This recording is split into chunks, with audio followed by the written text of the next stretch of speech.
Happy face. Yeah, this is a happy face.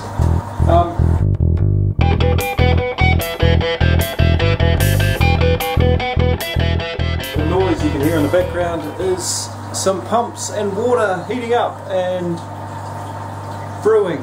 Well, not really quite brewing, I'm just running some hot water through to see how the system works. So anyway, here is the brew house build. We have a flow meter, well it's a bit bright, flow meter running there. It says I've used 46 litres of water so far, and the water coming in is at 22 degrees centigrade.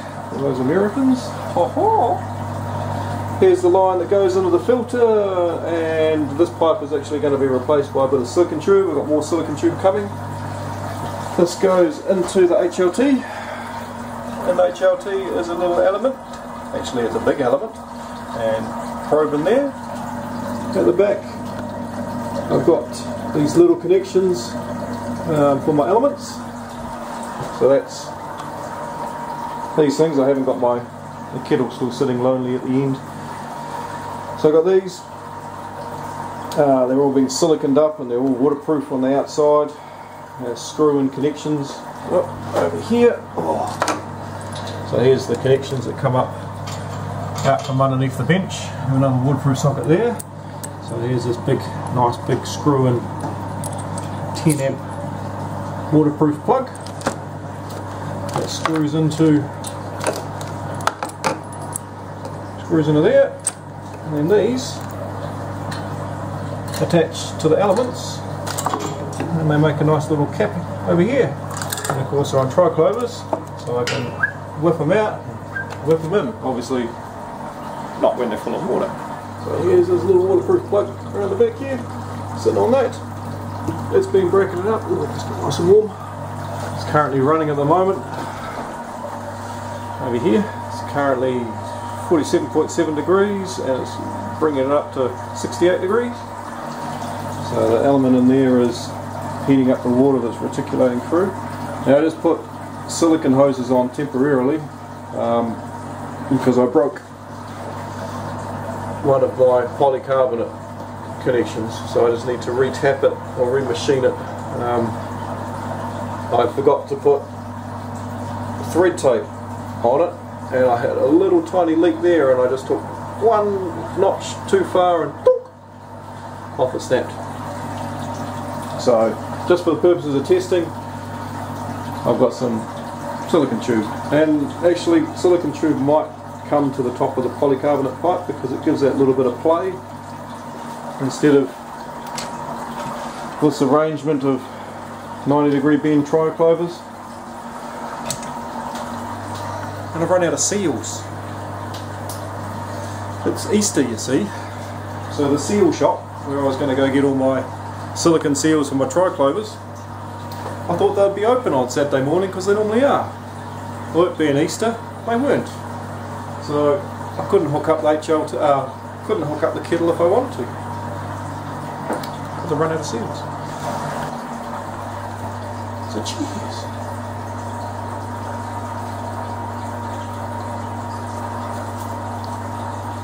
Currently I just got water reticulating through the mash tun.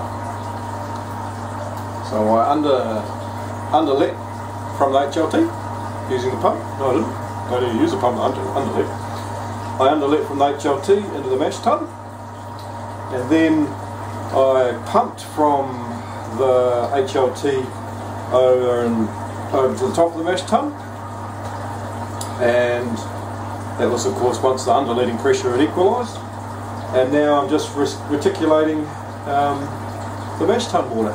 So it's getting sucked out of here, going down, going into the pump underneath, coming back up, coming around here and down, and then spiral down, back up, coming over into my bulkhead that I put on the side here.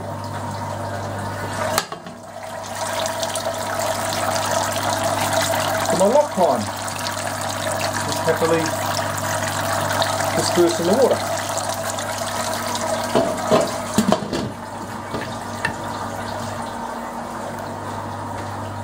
Good stuff. The issues that I've found so far with the setup that I need to address. Number one, these three-way ball valves leak at the valve, so they need a better seal. Just need to undo that, take out the shim that's in there and put a decent seal in there to stop the water from slowly leaking out. Don't like that at all. I will be talking to the people that I got these from about that actually. So that's why there's a little tiny drip there, and also that's why there's a little tiny drip there, is that these, just the top here, see, it just leaks a little bit. Not good. Everything else is fine and waterproof. Obviously tricovers are waterproof all the time, so that's cool. That's bug number one. Bug number two. HLT. I have a 4-inch triclover cap. Get in. I've got water on the side that comes in, but when you drain out the water, the air's got to come in. This cap stops the air from coming in, slows down the flow. So I need to put a one-way valve in here, or a valve that I can turn on when I'm draining out. Probably a one-way valve will do, just to suck air back into there, or do it off the water inlet and have a pipe coming up with a one-way valve on there to allow air to be sucked back in. So that was another unforeseen issue. Another one with pressure is the heat exchanger. There is a float sensor in the back. That's what these wires are not, should be connected up to, so that there's enough water in there.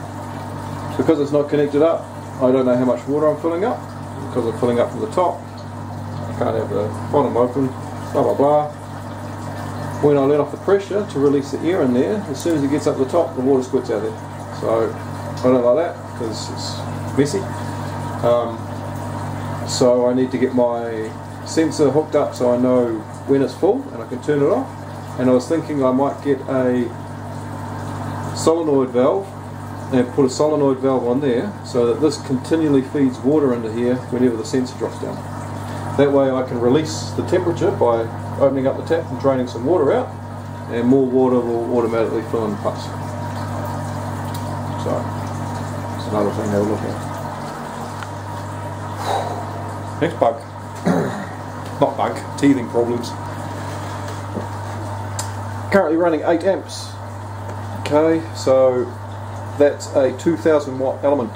It's running 8 amps. That's this one here that's in the heat exchanger. That's got the little lights on for the heat exchanger. This element and this element, this is the kettle, this is the heat exchanger. This one has a 3000 kilowatt element in it. This has a 2000 kilowatt element in it. So that means that I'm drawing 20 amps when I have both these turned on at the same time. In the box, don't tell Osh, but opening up a live electrical box. These two are 16 amp, and that's what's supplying it. So they're flicking off when I have both elements on. So I've got to add an additional 16 amp for each element, or upgrade these to 32 amp or something. Not sure yet. I haven't put my temperature probe on my kettle yet. That's why it's flashing, and I haven't obviously tested it because it's all sitting over there all lonely. But yeah, good stuff.